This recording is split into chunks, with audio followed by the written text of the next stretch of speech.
జాగృతి వాళ్ళని పిలిపించేసి మనం రాజకీయం మాట్లాడితే అమ్మాయికి ఏం తెలుసు అంటే నాకు 2 తెలుసు అంటుంది. మళ్ళా ఇప్పుడు కవిత గారేమో జాగృతి కాండ వేసుకున్నారు, బీఆర్ఎస్ కాండ వేసుకోలేదు. ఆ అమ్మాయి బీఆర్ఎస్ కాండ వేసుకుంది. నేను 6వ క్లాస్ నుంచి జాగృతులు ఉన్నా అంటది. ఇలా ఏమవుతుందంటే ప్లీజ్ దయచేసి మీరు ఇలాంటి డిస్కషన్స్ పెట్టినప్పుడు జాగృతి అంటే జాగృతిదే మాట్లాడమని చెప్పండి, ఆ కాండ వేసుకోమని. బీఆర్ఎస్ గురించి మాట్లాడినప్పుడు పార్టీ పరంగా మనం మాట్లాడదాం. ఎవరమైనా ఒకటి చెప్పిన ఒక్క నిమిషం ఎవరం చెప్పినా ఒక మహిళని అనడము తప్పని ఇక్కడ ఉన్న వాళ్ళందరము మనం అందరము అది చేసినాం. అట్లా మనం అన్నప్పుడు ఒకటే కాబట్టి నేను అనేది ఏంటంటే 2 పడవల మీద ప్రయాణం చేయకూడదు. కాబట్టి అది ఎవరమైనా అంటామమ్మా, ఎంత వాడు పగోడైనా కూడా అది కరెక్ట్ అని ఎవరం అనము. అయితే ఆ వివరణ అనేది మీరు ఈరోజు మీరు ఇట్లా దాడి చేయకుండా నిజంగా ఇందాక చెప్పినట్టుగా మీరు కంప్లైంట్ ఇచ్చి నిజంగా ఒక నిరాహార దీక్ష చేసినుంటే చాలా సానుభూతి పెరిగేది. ఇప్పుడు ఏమంటారంటే 50-50 బ్యాలెన్స్ అయిపోయి బీసీ నినాదం అనేది తెర మీదకి వచ్చింది. బీసీలు కొట్లాడుకునే పరిస్థితి వచ్చింది. ఇక్కడ వీళ్ళు అక్కడ 2 ఎమ్మెల్సీలు అండి, ఆమె ఉందాతనము ఈయన ఉందాతనం, ఇద్దరు అంటే ఈ ఒక్క నిమిషం అండి, నేను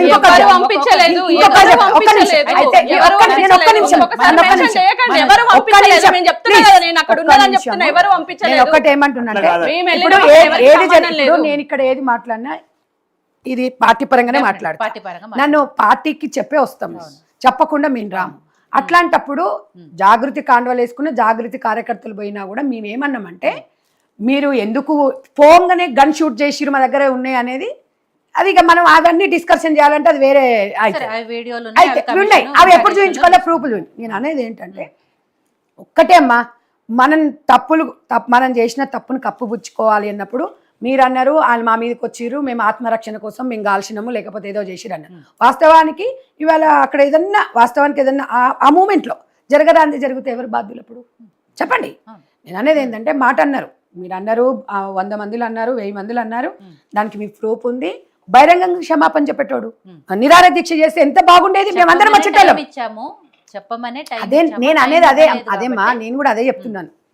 అలా ఉంటే ప్రతి వాళ్ళమందరం కూడా చెప్పాం, మేము గతంలో కూడా చెప్పినాం. బీసీ నినాదం మీరు తెర లేపుతున్నారు కదా, మనం అందరం కలిసి రైలు ఆపుతా అని మొన్న చెప్పారు జాగృతి అధ్యక్షురాలు గారు. చెప్తే మీరు ఢిల్లీ దగ్గరికి వెళ్ళండి, మేము కూడా 1000 మందిని కలిసి కాంగ్రెస్ వాళ్ళం వస్తామని చెప్పినాం. చాలా ఇది బీసీల పక్షాన పోతే ఏమవుతుంది అంటే ఇప్పుడు తెలంగాణ ఉద్యమం ఎట్లయితే రెచ్చగొట్టి అది చేస్తున్నామో ఈ విధ్వంసాలు సృష్టించడము, మీడియాల మీద దాడి చేయడం అనేది ప్రజాస్వామ్యంలో కరెక్ట్ కాదు. అది అందుకని నేను చెప్తున్నాను. రైట్. ఇందాక మీరు అన్నారు కదా మనోజ గారిని బీఆర్ఎస్ పార్టీ నుంచి వచ్చిందా జాగృతి పార్టీ నుంచి వచ్చిందా, స్టార్టింగ్లోనే రామరెడ్డి గారు ఒక స్టేట్మెంట్ ఇచ్చారు, ఇది పార్టీలకు సంబంధించిన విషయం కాదు, మహిళల మీద చేసిన కామెంట్స్కి సంబంధించిన విషయం. అది కూడా జాగృతికి సంబంధించిన ఆవిడ ఇంకా బీఆర్ఎస్లోనే ఉన్నారు కాబట్టి జాగృతి నుంచి వచ్చిందా బీఆర్ఎస్ నుంచి వచ్చిందా అనే క్వశ్చన్ ఇక్కడ అవసరం లేదు. ఇంకా బీఆర్ఎస్ కి జాగృతికి కంచం ఇప్పుడు కంచం మంచం అనేదే వాడొద్దు అని ఇక్కడ ఇంత చర్చ జరుగుతుంటే మళ్ళీ ఇంకొకరు నన్ను మనోజ గారిని అడగండి కంచం పొత్త మంచం పొత్త అనేది ఆ వర్డే వద్దంటున్నాం మేము. అది మహిళ అసలు అవి అవసరం లేదు. బీఆర్ఎస్ కంచం పొత్తు మాకు మాది బీఆర్ఎస్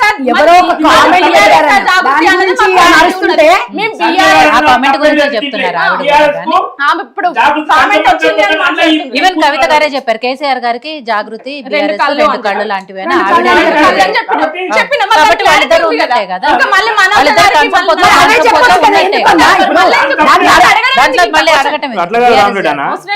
ఆయన తీర్మానం మళ్ళీ అన్నది తప్పే అనుకుందాం, మళ్ళీ దాడి చేయడం దాడి చేయడం అసలు తప్పే దాడి చేయడం కరెక్టేనా?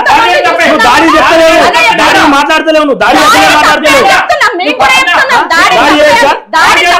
ఇప్పుడు మీరు ఇంత సీనియర్ ఉన్నారు, పోతే పోతే గన్మెన్ కలుస్తారా? గన్మెన్ పోతే పోతే ఫైర్ చేస్తాడా?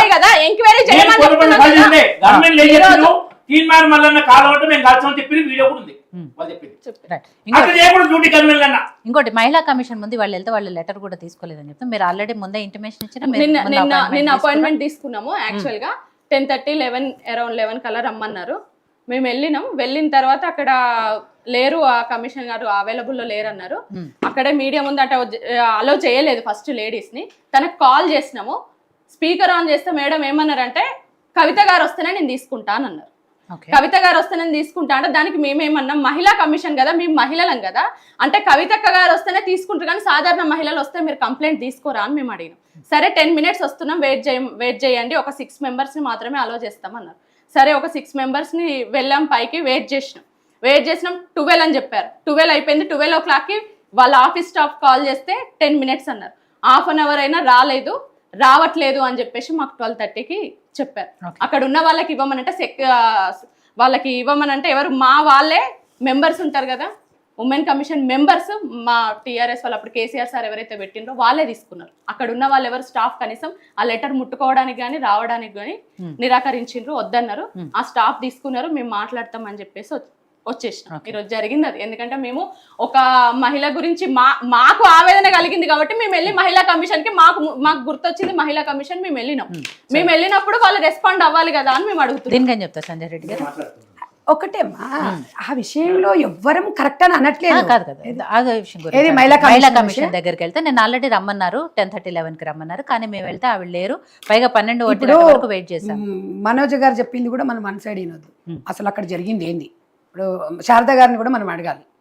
మనం ఒకసారి తెలుసుకొని వివరాలు తెలుసుకొని తను ఎక్కడ ఉన్నారు, తను కూడా మహిళా కమిషనర్ కదా, ఎక్కడ ఉన్నారు, ఎందుకు రాలేదు సరే, ఆవిడే రావాలి తీసుకోవాలని కూడా కదా, అక్కడ ఉన్న వాళ్ళకి ఇచ్చేళ్ళమంటే కూడా వాళ్ళు తీసుకోవడానికి నిరాకరించారు అని కదా. అదే ఇప్పుడు మనం అది క్లారిటీగా తెలుసుకోవాలి మనం, ఎందుకంటే ఇప్పుడు వాళ్ళ ఆవేశంలో ఉన్నారు కాబట్టి వెళ్ళిరు కాబట్టి అది నిజమా అయింది అనేది కూడా మనం ఇప్పుడు శారద గారి మీద మనం అన్నాం అనుకోండి, మళ్ళీ తను కూడా మా మీద అంటది, మీరు చూసారా అండి, మీరు చేశారు, అక్కడ ఏం జరిగింది మనకు తెలియదు. కానీ ఒకవేళ అది కూడా మనం ఒకసారి తెలుసుకుందాం. చెప్పండి. అదే నేను ఇవాళ మొత్తం మహిళ మీద మాటలకు చర్చ జరగాలనుకున్నా వేరే చాలా పోయినాయి, నేను దాన్ని తప్పట్లేదు. ఆ సందర్భంగా నేను కూడా కొన్ని వేరే మాట్లాడాల్సి వస్తుంది. ఫస్ట్ ఏంటంటే తీర్మాన్ మల్లన్న గారు ఇటువంటి మహిళతో మంచం అనేది క్షమాపణ చెప్పి ఆ దాడుల విషయంలో 2 కేసులు వేసి చట్టపరంగా పోతే 2టికి పరిష్కారం ఉంటుంది. తర్వాత ఇక బీసీల దాని విషయం వస్తే, బీసీల కానీ సామాజిక విషయం వస్తే 50 ఏళ్ళు దేశాన్ని పాలించిన కాంగ్రెస్ ప్రధానమంత్రి చేయలే, 50 ఏళ్ళు తెలుగు రాష్ట్రాన్ని పాలించిన కాంగ్రెస్ సీఎంని చేయలే. మేము జగజీవన్ రావును ప్రధాని చేద్దామని మురార్ దేశాయ్ అయితే రాజీనామా చేసి జనసంఘ ఉన్నప్పుడు చేస్తే ఆయనకు అవకాశం ఇవ్వలే. ఇదే మన ఆర్ కృష్ణయ్యను సీఎం చేద్దామని 2014 టీడీపీ బీజేపీ అలయన్స్లో చేస్తే బీసీలు ఆదరించలే.